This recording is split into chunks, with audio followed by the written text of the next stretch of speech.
ओम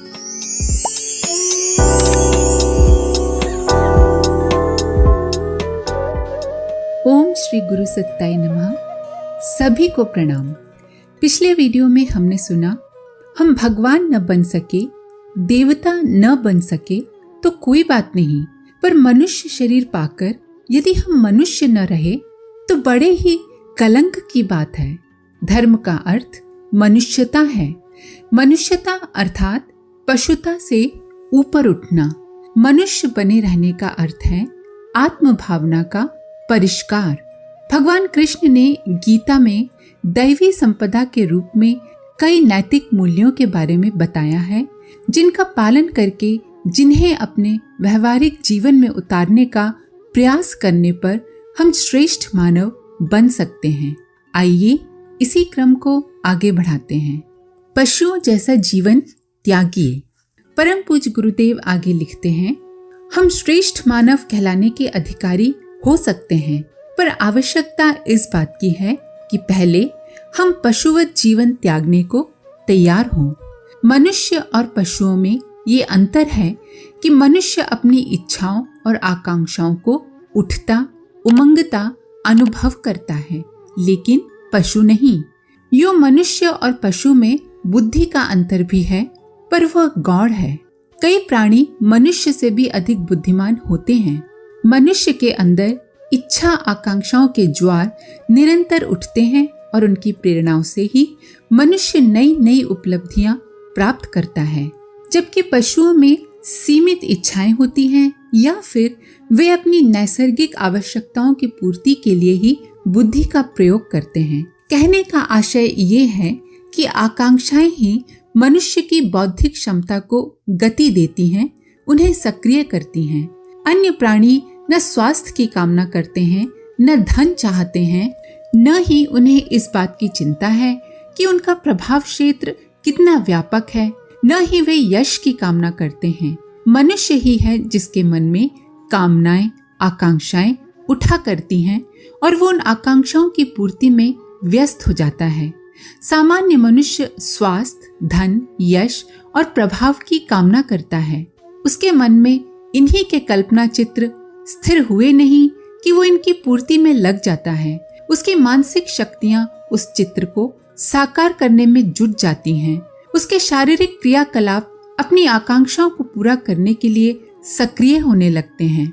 इच्छाओं और आकांक्षाओं को इसी कारण मनुष्य की प्रगति का मूल कहा जाता है, क्योंकि दिखाई देने वाली प्रवृत्तियां तो बाद में उभरती हैं, पहले तो वे आकांक्षाओं के रूप में ही जन्म लेती हैं। मनुष्य इच्छाओं का पुतला है और उसकी इच्छाएं किस स्तर की हैं, ये उसकी कार्य पद्धति, विचारों और क्रियाकलापों से पता चल जाता है।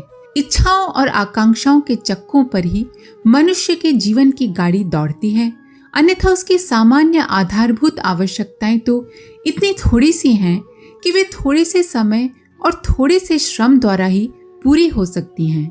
मनुष्यों की पशु पक्षियों से तुलना करते हुए शास्त्रकार ने लिखा है कि आहार विहार, भय, निद्रा, काम इच्छा की दृष्टि से मनुष्य और पशु में कोई विशेष अंतर नहीं पाया जाता। खाने पीने, चलने बैठने, उठने, मलमूत्र त्यागने के सभी साधन पशु और मनुष्यों के प्रायः एक जैसे ही हैं, पर मनुष्य में कुछ विशेषताएं इन प्राणियों से भिन्न हैं। उसकी रहन सहन की रुचि, उचित अनुचित का भय, भाषा, भाव आदि कितनी ही विशेषताएं ये सोचने को विवश करती हैं कि मनुष्य इस सृष्टि का श्रेष्ठ प्राणी है। उसकी रचना किसी उद्देश्य पर आधारित है। इन संपूर्ण विशेषताओं का कारण उसका ज्ञान है। मनुष्य का प्रत्येक कार्य विचारों से प्रेरित होता है। ये भी कहा जा सकता है कि मनुष्य को विचार शक्ति इसीलिए मिली है कि उचित अनुचित को ध्यान में रखकर वह सृष्टि संचालन की नियमित व्यवस्था बनाए रखने में प्रकृति को सहयोग देता रहे। जो केवल खाने पीने और मौज उड़ाने की बात ही सोचते हैं और इसे ही जीवन का श्रेय मानते हैं, उनमें और पशु पक्षी कीट पतंगों में अंतर ही कहाँ रहा। विचार बल संसार का सर्वश्रेष्ठ बल है। विचार शक्ति का सूचक है।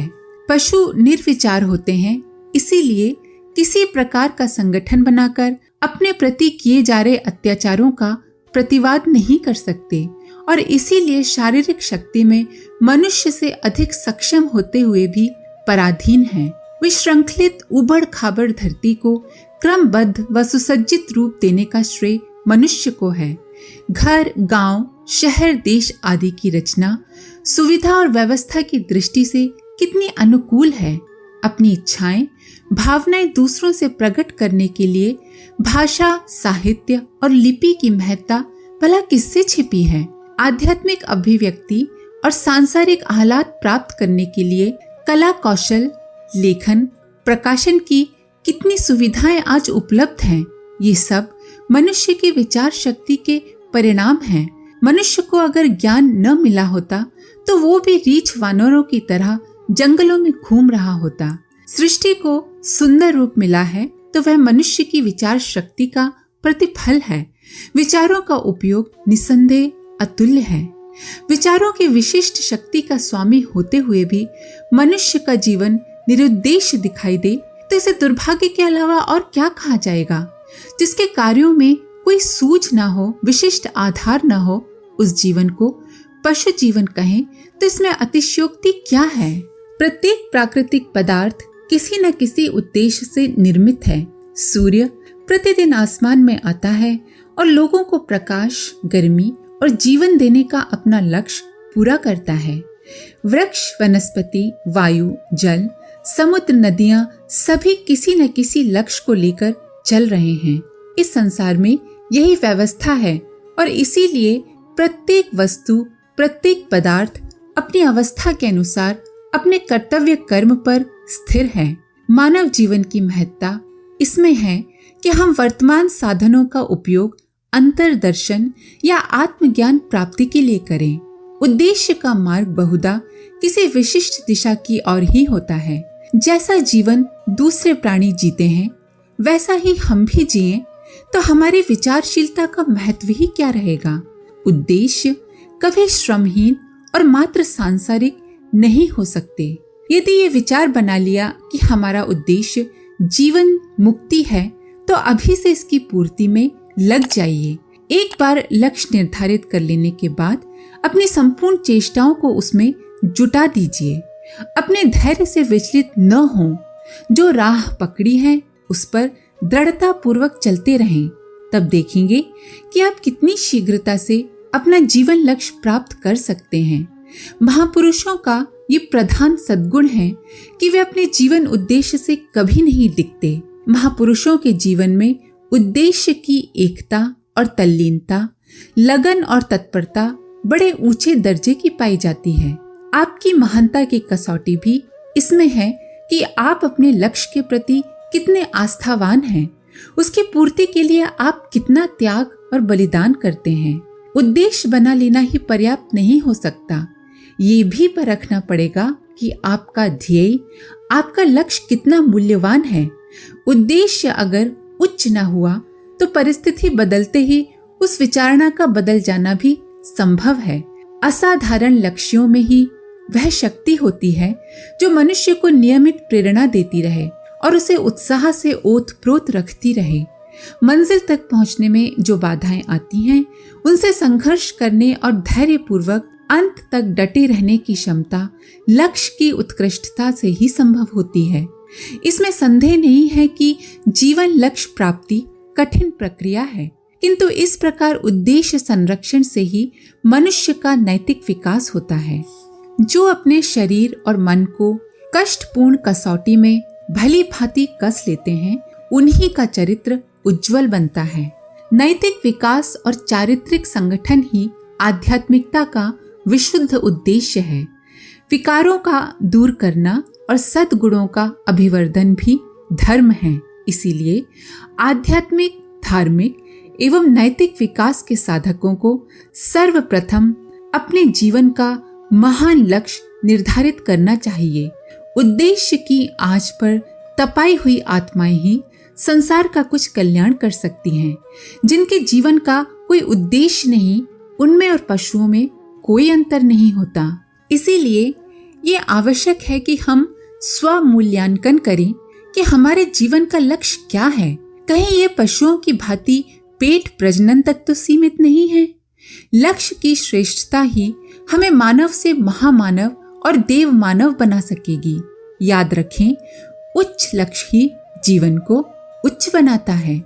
मनुष्य का पूर्णतम विकास उसके जीवन लक्ष्य के निर्धारण पर निर्भर करता है। सामान्य इच्छाओं आकांक्षाओं से ऊंचा उठकर जो व्यक्ति समाज की आवश्यकताओं को दृष्टिगत रखकर अपना लक्ष्य निर्धारित एवं क्रियाएं नियोजित करते हैं, वही मानव समाज के विकास में योगदान देने के श्रेय के अधिकारी होते हैं। आज के लिए इतना ही। आप सभी का धन्यवाद। ओम शांति।